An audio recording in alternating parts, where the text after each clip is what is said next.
Muramasa. It is a trope or theme that I have seen a lot in anime and manga over the years, ever since I actually started, getting into this community.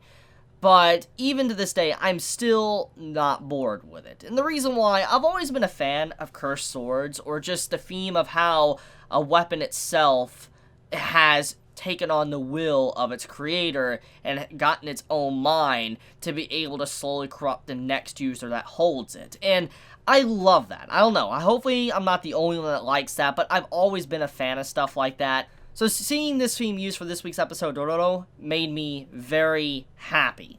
So let's get right into it. The main theme, obviously, is that there's this dude that is corrupted by this blade, this sword that has a will of its own. And throughout the episode, you're constantly wondering if the man is being controlled by the sword, like the typical theme of Muramasa, or is the man actually willingly allowing himself to be controlled, and is the blade actually wanting to be with the dude and thinks that it truly is its master right now. It's a constant, question you have in your mind while watching this episode. And throughout the episode, you don't get the answer to this until the very end. And even then, it's still kind of vague, which I do appreciate that element to the story.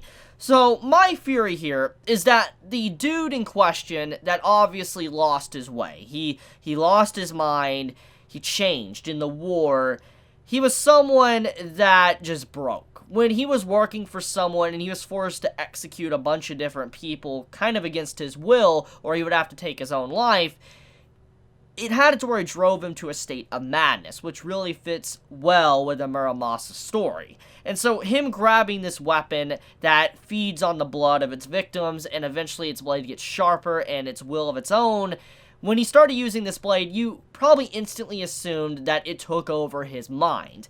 But that actually was not the case. What really happened is that the man, he lost himself in bloodshed. After everything that happened when he broke down and had to do what he did to survive, at that point he became a killing machine. But even then though, a remnant of his old self still stuck around. For instance, wanting to be what he once was, which explains the paper crane moment in this episode and why it was constantly shown after the second half of the episode, when, he talks to his sister, and his sister's trying to wake him up, make him realize that there's more to life than going back to war or fighting people. Obviously, he chooses to go back and fight, but he does make a paper crane for her, which shows that he has not forgotten about his sister. He still loves her, thinks of her as family, but because of how much his mentality has changed, he cannot go back to her. And so he has to continue going out, being a samurai and fighting until he finally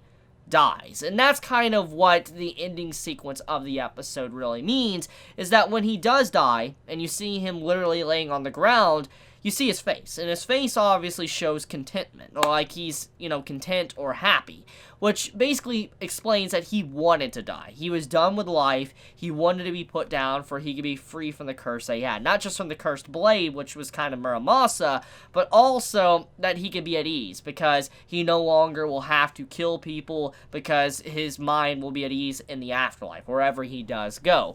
So that moment speaks a lot about his character, but also revealing that in some ways he just wanted to be stopped, but he just couldn't. And it reveals that he was a good person, but deep down he also was corrupted. He just lost his mind. But yeah, good little story. It's very simple, but I do love Muramasa-themed episodes, and hopefully I'm not the only one.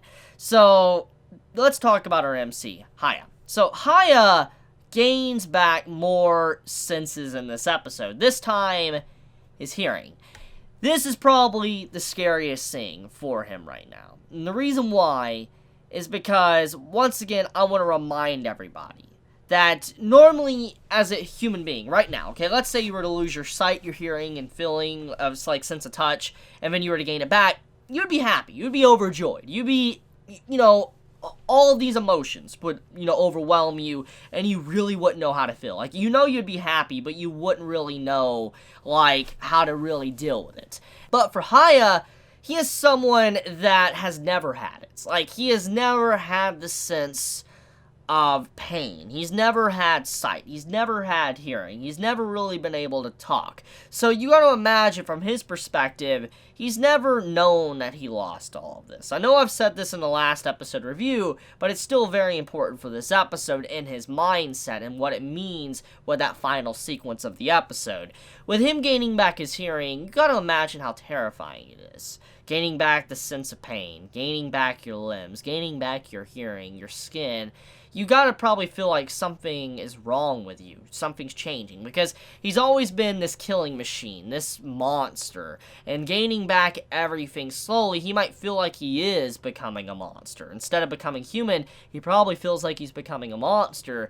And he probably realizes every time he kills something or he brings something down that he's gaining something. And he's, changing. He knows he's changing, he doesn't know. He has no idea what it means to be normal, what it means to be human, and so, like I said, he probably feels like he's becoming a demon or something, and I feel bad for him. It's really terrifying and scary if you were ever in a situation like that, because you gotta imagine he felt pain in this episode. You saw the shock, even without him really showing emotion, or sadness, or crying, or whatever, or screaming.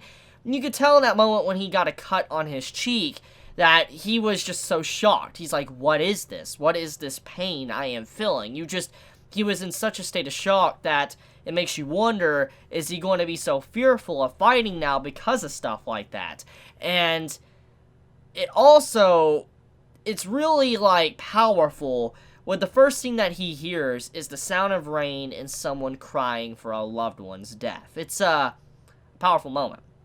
Because normally when you come into this world, like when you're first born, at least when you're able to kind of keep your memories of things, usually it's happy moments. Like, when you're born in this world, you might not remember as soon as you're born as a baby, but after a year, maybe 2 years or so, or even 3, you have memories that you hold on to. I know I have memories from my childhood when I was really young, and seeing how his first memories of hearing, because this is going to stick with him, because he's old enough to be able to hold on to memories, and it's a very powerful moment. It's sad that the first time he ever hears something is the sound of a woman crying and rain itself coming down. I mean, at the beginning of the episode, it starts off with him just standing in rain and feeling rain hit his face, which speaks a lot about his character. He's just not used to sensation like that, so rain hitting his face in a way probably is like, what is this weird feeling? And so as soon as he gains this back with hearing on top of that, he's like, okay, so this is the sound that this, is making while, it hits me, and hearing someone cry as well, it's a lot of emotion, because, he doesn't know what's normal. He doesn't know what those sounds really mean. Like, he has no idea what crying is. Like, he doesn't know the tears of this woman, how sad she is feeling.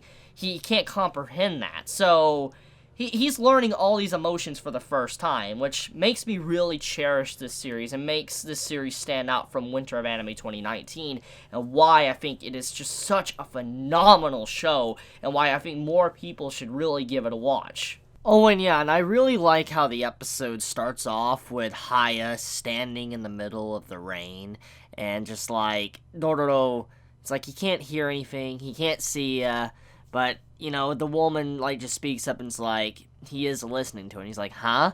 And it's a very intriguing moment, because it's obvious foreshadowing for when he does get his hearing back at the end, but it's a very, I guess, depressing beginning, because once again, is this first sense of feeling rain, so he's just sitting out there in the open at the beginning of the episode, and then at the end of the episode he's also sitting out in the rain, but now he can truly feel it with his body while it pelts him while he sits out there without any shelter. But yeah, that's pretty much it though when it comes to this episode. There's just a lot of details about Haya gaining more of his emotions and senses back, and Dororo, basically helping out Haya and being the character that's the comic relief, but also trying to humanize Haya more and more throughout the episode, trying to speak for him when he can't speak to others.